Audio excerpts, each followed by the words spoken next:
सब मिला के हम बोल सकते हैं कि 1 जूल वर्क करने के लिए जो 1 कूलाम चार्ज लगेगा उसी को हम क्या बोलते हैं, 1 वोल्ट बोलते हैं। क्लियर?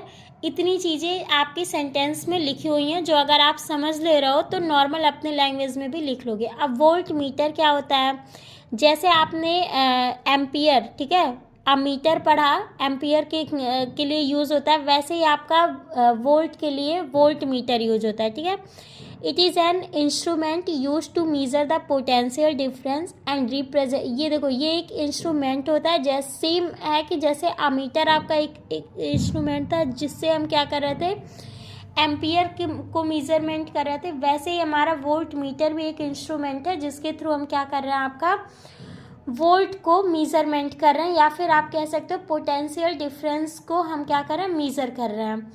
तो अब यहाँ पे आपका क्या है, जो इसका सिंबल होता है आप ध्यान से देख लीजिए क्या है, वी आपका जैसे एम्पियर में था ना, आपने ए बनाया था उसका करंट का सीरीज़ बना के, वैसे ही है ये भी पैरेलल सीरीज़ में होता है और इसका जो रेजिस्टेंस होता है वो बहुत हाई होता है। अब इस चैप्टर का सबसे इम्पॉर्टेंट पॉइंट जो कि इजी भी है, अगर आप समझ जाओ तो बहुत अच्छा है, मेरा फेवरेट टॉपिक था ये, तो आप सबके लिए मतलब ये इस चैप्टर में सबसे ज़्यादा पूछे जाने वाला ये क्वेश्चन है, ओम्स लॉ। ठीक है, ओम्स लॉ क्या होता है, he state that the electric current flowing through a conductor is directly proportion to the potential difference across it's.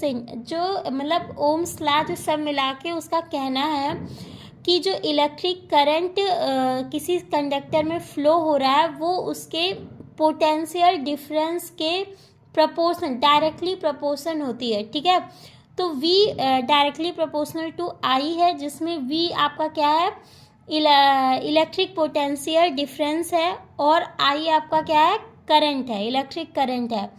अब आपके डायरेक्टली प्रोपोर्शनल को हटाने के लिए हम क्या यहाँ कांस्टेंट का यूज करेंगे, जो कि R लेते हैं हम लोग, कैपिटल R, और इसी कैपिटल R को हम लोग ओम कांस्टेंट भी कहते हैं। ठीक है, इतनी चीज़ें क्लियर हुई।